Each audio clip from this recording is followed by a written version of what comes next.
कितनी आशाएं, कितने सपने सजोकर कोई बेटी पराए घर जाती है।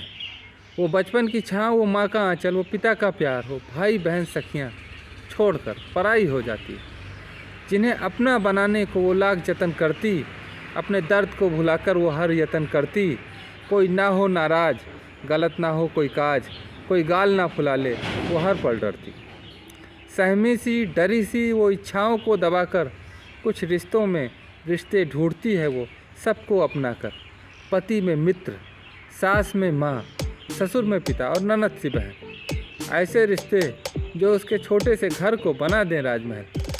किसी को देव मिल जाते हैं, किसी को भगवान मिल जाते हैं।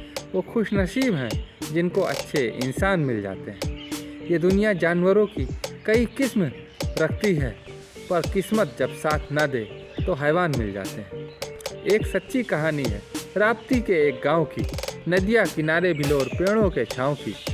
निषादों के परिवार में एक नई बहू आई थी। गरीब की बेटी छोटे छोटे सपने सजाई थी। अशिक्षा और जाहिलियत का अजीब सा घराना था।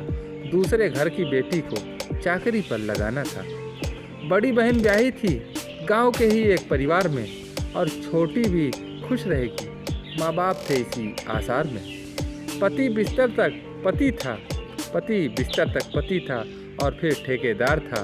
वो बंधुआ मजदूर थी और काम का भरमार था। सास की नौकरानी और ननद की गुलाम थी। ताने, मारपीट, गाली गलौज ये बातें आम थी। पैर भारी हो गए पर रिश्ते हल्के ना हुए। बोझ भी बढ़ता गया पर अपने ना हुए। एक बेटी आ गई, कोई रिश्ता अपना सा मिला। बेटी ही पैदा हुई, ये ताना भी सुनने मिला। 3 साल बीत गए, जिंदगी बढ़ती गई। दिन बीतते गए और दरिंदगी बढ़ती गई। पीहर गरीब था, सब जानकर खामोश थे। रो रो कर जिंदगी कट रही, ये सब किस्मत के ही तो दोस्त थे। वो बहन अपनी जो रहती थी उसी गांव में, महीनों मिलने न देते, बेड़ियां थीं पाँव में। बेटी पर भी निर्दयी लाठियां अब गिरने लगी।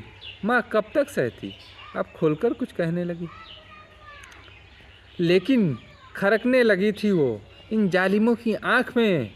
रास्ते से कब हटा दें सोचते इसी ताक में।